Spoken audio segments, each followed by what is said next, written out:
الحمد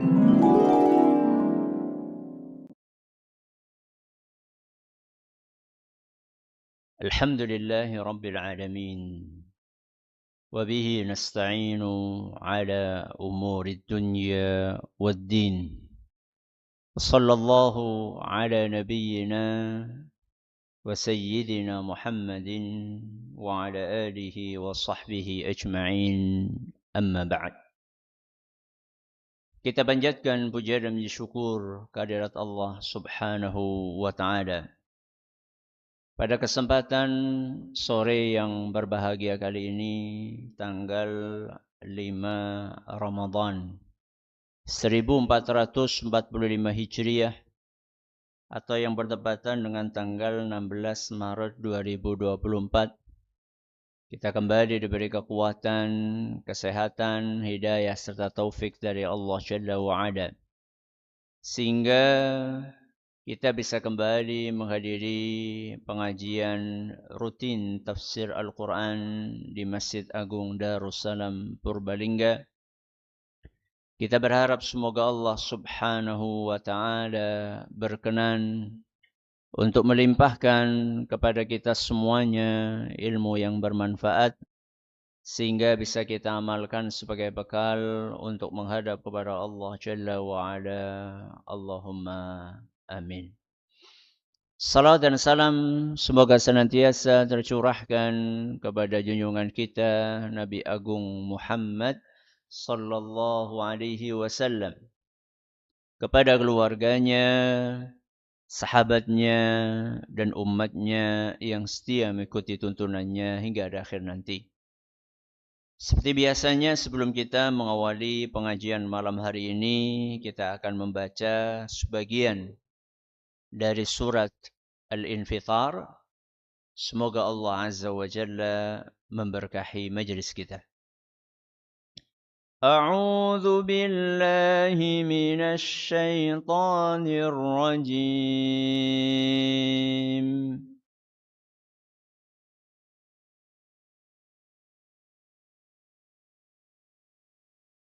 Bismillahirrahmanirrahim.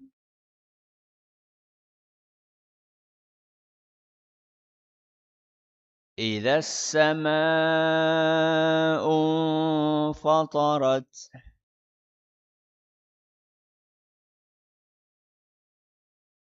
وإذا الكواكب انتثرت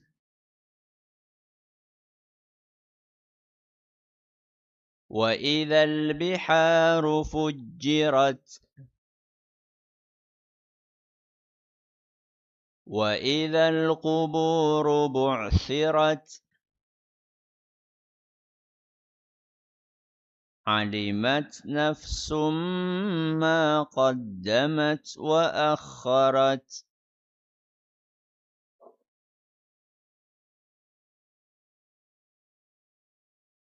Para hadirin dan hadirat sekalian yang kami hormati, dan juga segenap pendengar serta pemirsa rahimani wa rahimakumullah. Kemarin kita telah mengkaji ayat keberapa? Ayat yang kedua. Apa bunyinya? Wa idzal kawakibun tatharat. Apa artinya? Dan apabila bintang-bintang jatuh berserakan. Ayat pertama dan ayat yang kedua adalah membahas tentang peristiwa yang terjadi di langit di hari kiamat.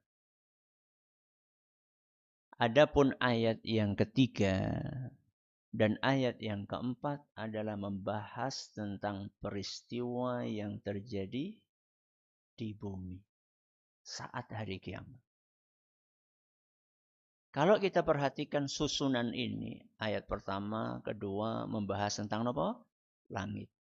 Ayat ketiga, ayat keempat membahas tentang bumi.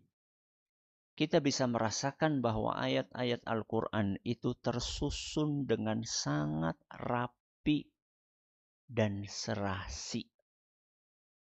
Napa? Rapi dan serasi. Jadi antara satu ayat dengan ayat yang lainnya itu nyambung. Napa? Nyambung. Habis bahas langit, maka bahas apa? Bumi. Walaupun kalau kita perhatikan, keserasian ini bukan hanya antar ayat saja. Bahkan juga antar surat. Nomor 1 surat apa? Al-Fatihah. Nomor 2 surat Al-Baqarah. Antara nomor 1 dengan nomor 2 ini ada hubungannya. Ada korelasi.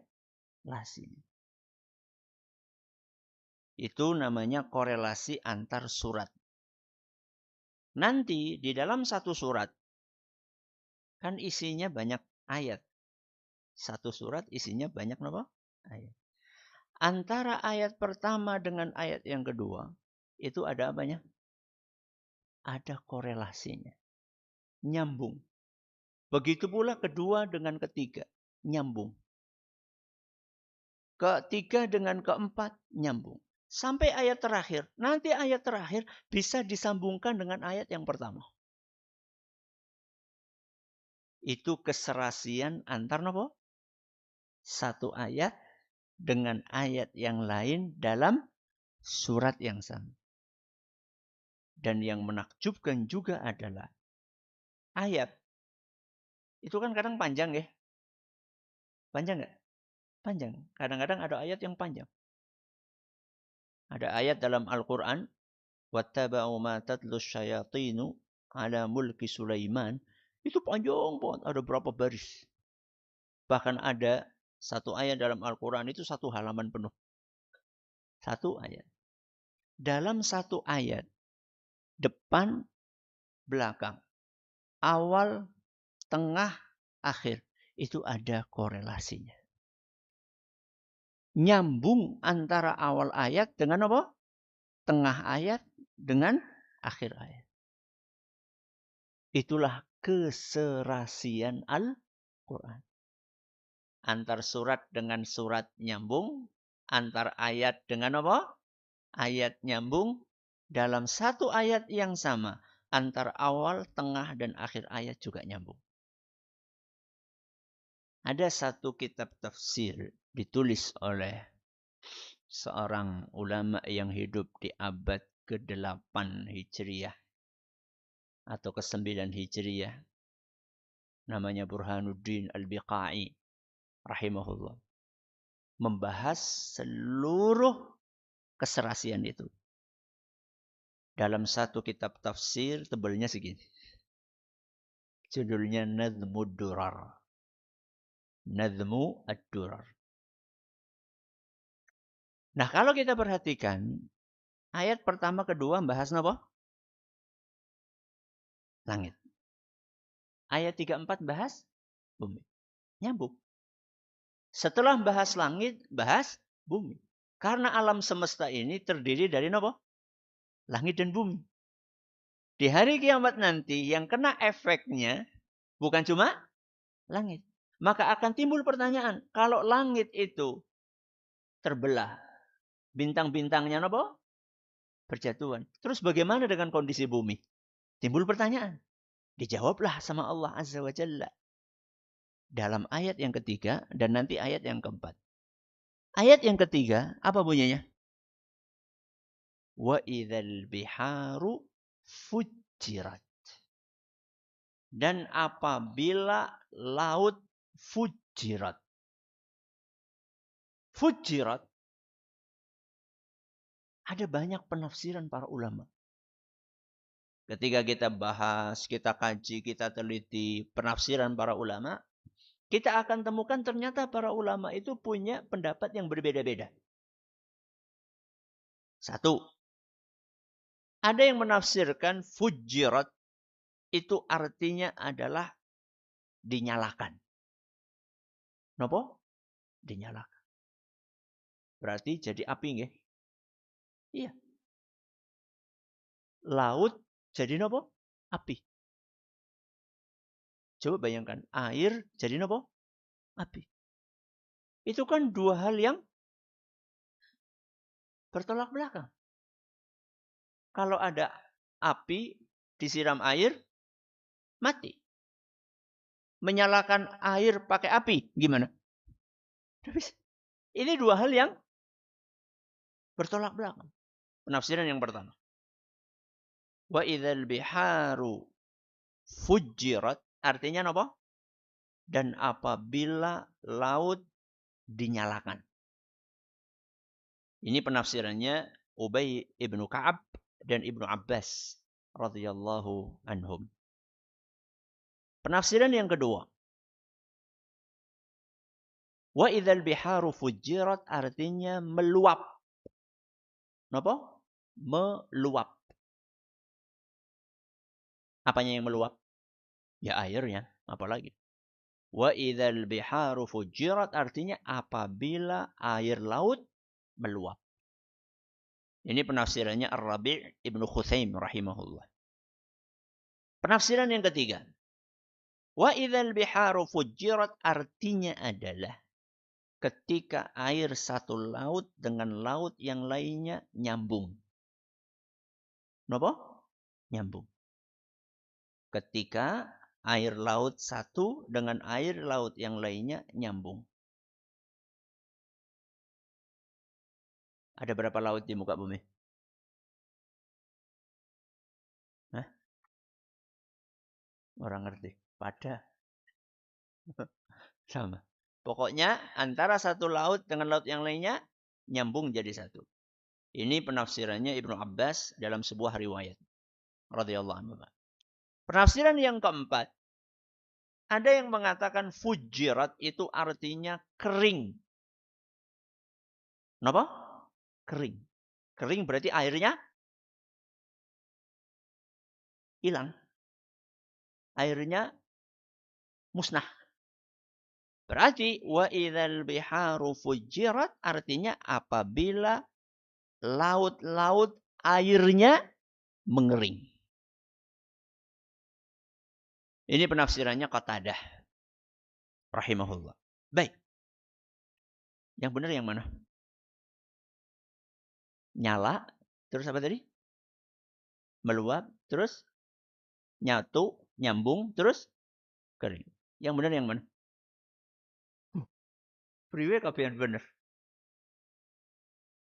Para ulama ketika membaca penafsiran-penafsiran ini, maka mereka berusaha untuk menggabungkan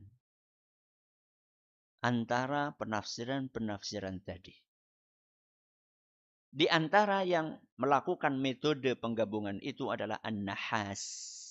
Imam An-Nahas rahimahullah dan juga Imam As-Sam'ani rahimahullah. Cara menggabungkannya bagaimana? Kata mereka, apa yang disebutkan oleh para ulama tafsir itu adalah tentang fase yang dialami oleh laut di hari kiamat. Kenapa? Fase. Fase siapa? Tahapan. Jadi apa yang disampaikan oleh para ulama tafsir itu adalah menceritakan tentang tahapan-tahapan. Pertama apa, kedua apa, ketiga apa, keempat apa yang terjadi pada laut di hari kiamat. Nyusunnya gimana Ustadz? Nyusunnya. Tahapan pertama. Laut meluap. Kenapa? Meluap. Bisa nggak meluap? Sangat bisa. Wong pasang surut laut biasa nggak? Biasa. Tapi kan nggak sampai meluap Ustaz. Loh, gampang banget. Tsunami. Meluap nggak? Meluap. Kenapa?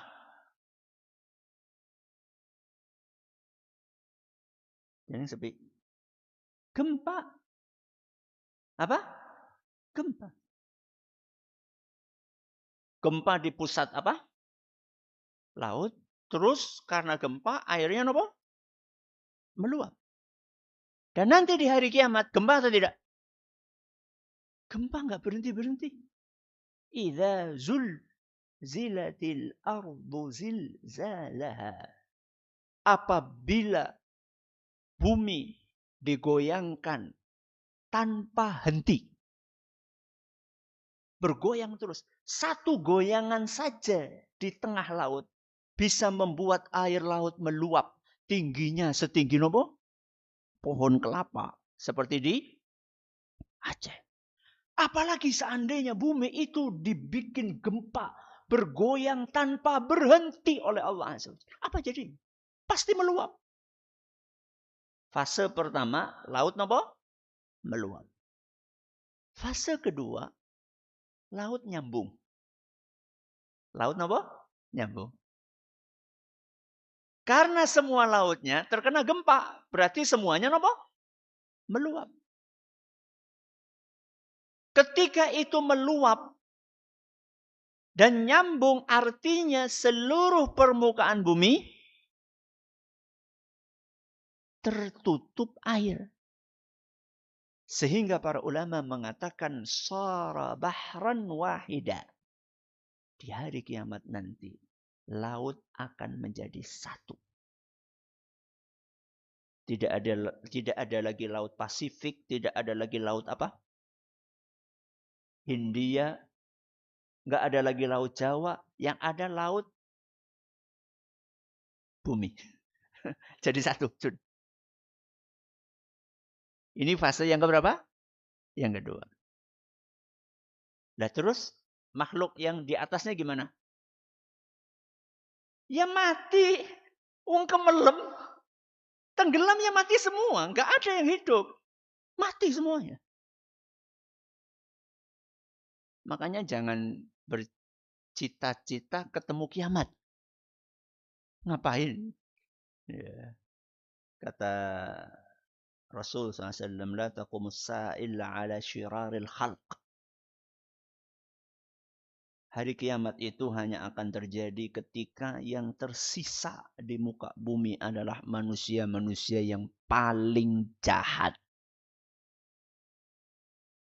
Jadi hanya manusia-manusia paling jahat yang menangin apa? Kiamat. Pengen. Murah loh. Ngapa? Gak ada fadilahnya. Gak ada keistimewaan khusus ketemu apa? Kiamat. Ustaz biar ditulis dalam sejarah. Buku sejarah wis hilang. Biar ditulis kepada. Ini fase keberapa? Dua. Fase pertama apa? Meluap. Fase kedua? Nyambung. Nyambung berarti nanti jadi satu. Dah ya. Fase ketiga. Allah menyalakan laut. Kenapa? Allah menyalakan laut. Sehingga saat itu di atas permukaan bumi semua laut itu menyala dan berubah menjadi api. Sangat mengerikan sekali. Sangat mengerikan sekali.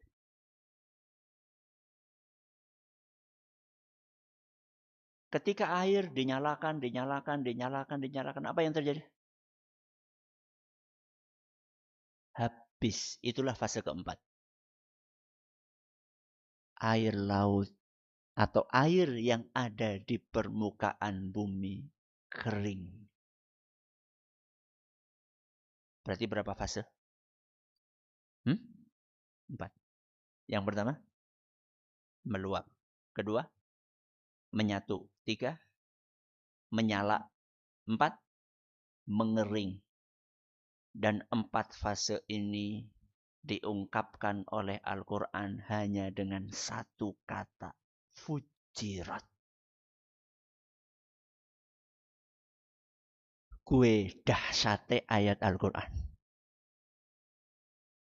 Selama ini ketika kita membaca wa idzal biharu fujirat kepriwe? Sampai sepanjang itu pemahamannya? Ora. Kenang apa? Urung ngaji. Alhamdulillah jenengan mangkat ngaji. Ternyata satu kata ini Sangat luas cakupannya. Satu kata ini bisa menceritakan peristiwa, fase-fase, kondisi laut di hari kiamat. Yang begitu detilnya hanya diungkapkan dengan satu kata. Wa idzal biharu napa? Fujirat.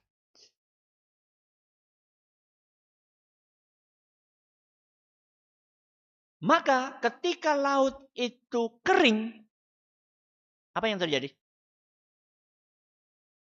Yang terjadi saat itu bumi akan rata.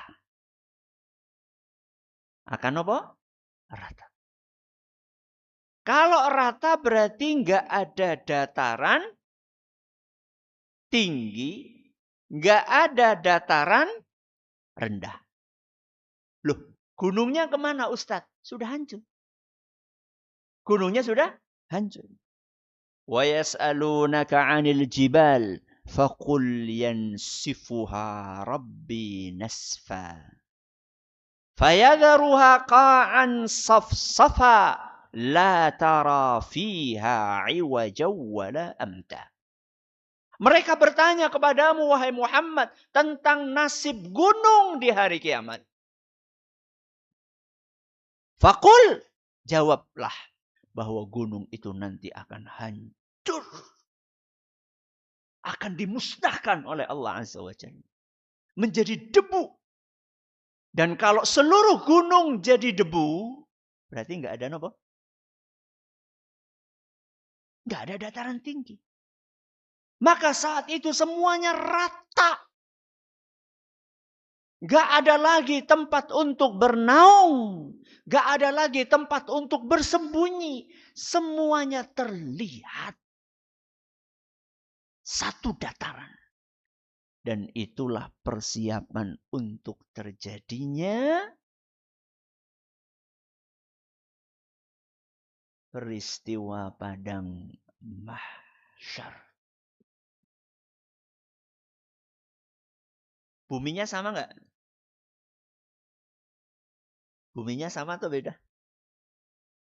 Apa kata Allah Azza wa Jalla? Kalau tadi ayat yang saya baca tadi tentang gunung itu surat Toha. Ayat 105 sampai 107. Surat apa? Toha ayat 105 sampai 107. Jadi kita sampai mana tadi? Bumi. Ya. Bumi yang rata itu sama kayak bumi yang sekarang kita tinggali atau beda? Sekarang kita ini ada dataran rendah, dataran tinggi atau rata? Tinggi rendah.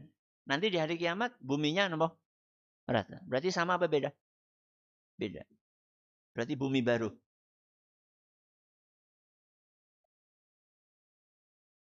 Dalam surat Ibrahim ayat 48. Surat apa? Ibrahim ayat 48. Allah Subhanahu wa taala berfirman, "Yauma tubaddalul ardu ghairal ard." Pada hari kiamat itu bumi akan diganti. Kenapa? Bumi akan diganti.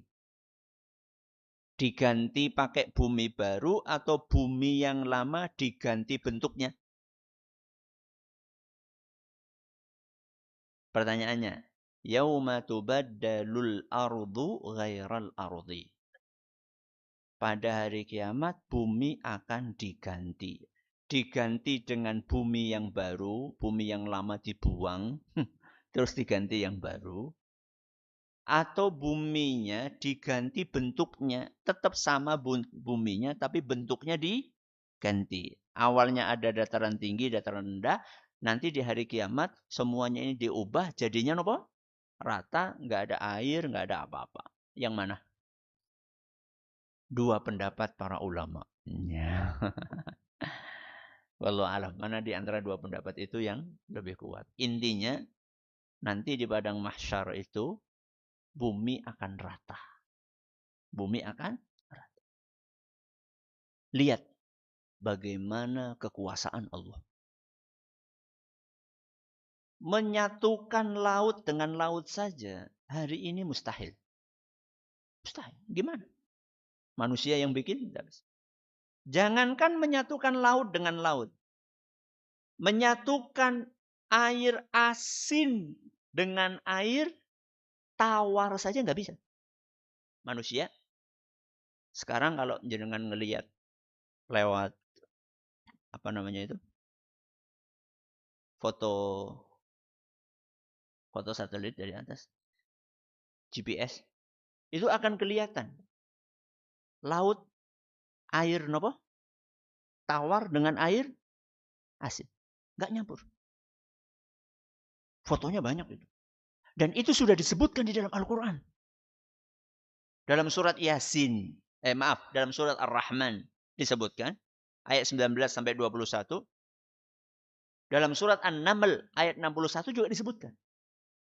Dalam surat Ar-Rahman 19 sampai 21 apa kata Allah? Marajal bahraini yaltaqiyan bainahuma barzakhul la yabghiyan. Antara dua laut ini, laut yang nopo? Asin dengan laut yang tawar, itu ada barzakh. Barzakh niku nopo? Pembatas. Dalam surat An-Naml ayat 61, wa ja'ala bainal bahraini hajiza. Allah menjadikan antara dua laut itu ada apa tadi? Pembatas. Pembatas ini nanti di hari kiamat runtuh berantakan. Padahal ribuan tahun manusia nggak bisa meruntuhkan batas itu. Di hari kiamat, batas-batas itu dihancurkan sama Allah. Gara-gara apa tadi? Buminya goyang. Buminya gempa. Akhirnya seluruh pembatas-pembatas itu baik antara air yang asin dengan air yang tawar. Maupun antara satu laut dengan laut yang lainnya yang beda benua. Semuanya akan hancur dan jadi satu. Kata Qatadah rahimahullah. Ketika menafsirkan wa idzal biharu fujjirat. Fujjira adbuha fi malihiha. Wa malihuha fi adbiha. Salah satu makna dari fujirat adalah laut yang asin akan bercampur jadi satu dengan laut yang tawar.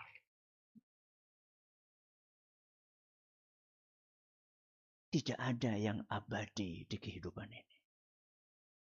Alam semesta yang begitu kokoh, begitu hebat saja akan berubah. Awalnya terpisah-pisah, nanti jadi nopo? Satu. Kondisi alam semesta akan berubah total di hari kiamat. Alam yang begitu kokoh dan besar saja berubah. Apalagi? Apalagi? Manusia.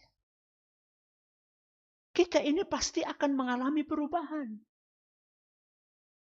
60 tahun. Kita melewati perubahan enggak? Perubahan apa? Fisik. Dari bayi.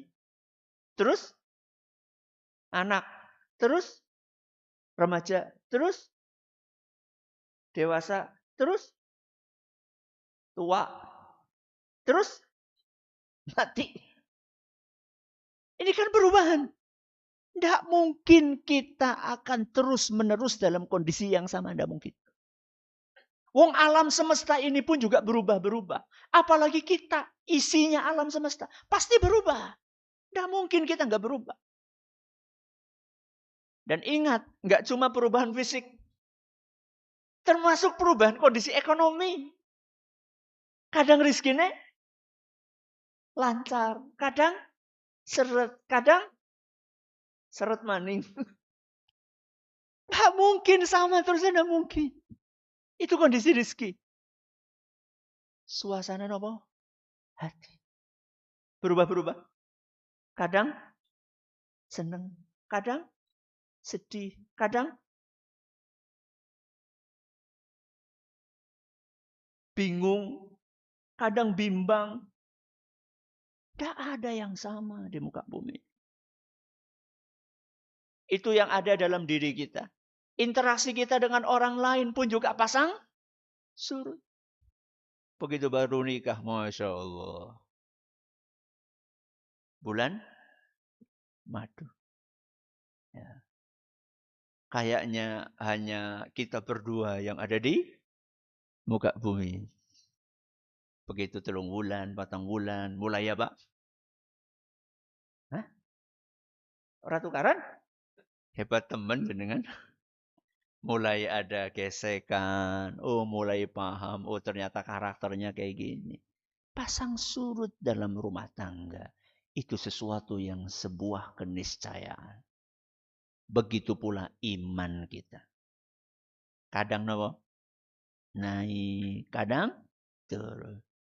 Kadang mangkat, ngaji, kadang bebeh. Ya. Maka ini harus kita hadapi dengan ilmu. Dengan apa? Ilmu. Iman naik turun itu sebuah keniscayaan, tapi kita harus punya ilmu untuk menghadapi itu. Rizki naik turun itu sebuah keniscayaan, tapi kita harus punya ilmu untuk menghadapi itu. Bertengkar dan akur dengan istri itu sebuah keniscayaan, tapi kita harus punya ilmu untuk menghadapi itu. Anak kadang gampang banget diatur. Kadang uang repol. Itu juga butuh ilmu untuk menghadapinya. Biar dapat ilmu gimana? Ngaji. Mulai aja sok. Merai. Kecuali nek perai temenan. Ya, memang akan libur beneran. Ini adalah pertemuan terakhir kita di bulan Ramadan. Kita akan ketemu lagi untuk membahas ayat keempat. Kapan? Dzulqa'dah. Lagi perai temenan iki, udah merai. Ya, libur beneran ya.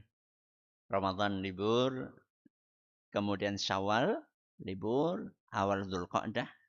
Insyaallah kita akan ketemu lagi untuk mengkaji ayat yang keempat dari surat Al-Infitar.